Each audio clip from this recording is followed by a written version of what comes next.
అందరికీ నమస్కారం అండి. ఈరోజు అమ్మవారికి ఎంతో ఇష్టమైన కుంకుమను తయారు చేద్దాం. ముందుగా ఒక బౌల్ తీసుకొని అందులో 4 టేబుల్ స్పూన్ల పసుపును వేసుకోవాలి.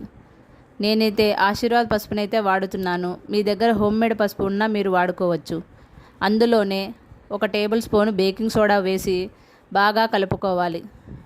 ఇలా ఒకసారి బాగా కలుపుకున్న తర్వాత ఒక పెద్ద సైజు నిమ్మకాయను తీసుకొని ఇలా ముక్కలుగా కట్ చేసుకొని అందులో బాగా వేసి కలపాలి. చూడండి, ఇలా అందులోని బాగా వేసి స్పూన్తో ఒకసారి కలుపుకోవాలి.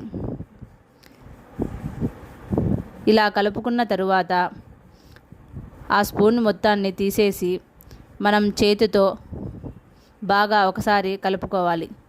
ఇలా చేతి వేళ్ళతో బాగా కలుపుకుంటూ ఉండాలి. చూడండి, ఇలా కలుపుతూనే ఉండాలి. ఇలా కలపడం వల్ల మనకు ఒక మంచి కలర్ అయితే వస్తుంది. ఒక 10 నిమిషాల తర్వాత మనకి కలర్ మారడం మనం గమనిస్తాం. చూడండి, నేను వీడియోలో చూపించే విధంగా ఫింగర్స్తో బాగా కలుపుకోవాలి.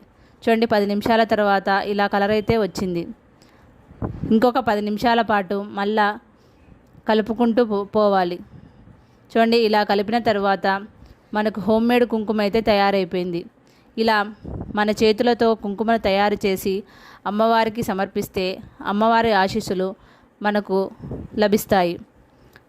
అదేవిధంగా వరమహాలక్ష్మి వ్రతం వస్తుంది కదండి. మనం ఈ హోమ్మేడ్ కుంకుమను ఇంటికి వచ్చిన ముత్తైదులకు కూడా మనం ఇస్తే వారి ఆశీస్సులు కూడా మనపై ఉంటాయి. కాబట్టి మీరు కూడా ఈ కుంకుమను తయారు చేసి మీరు కూడా అమ్మవారి కరుణా కటాక్షాలు పొందాలని ఆశిస్తున్నాను. Thanks for watching.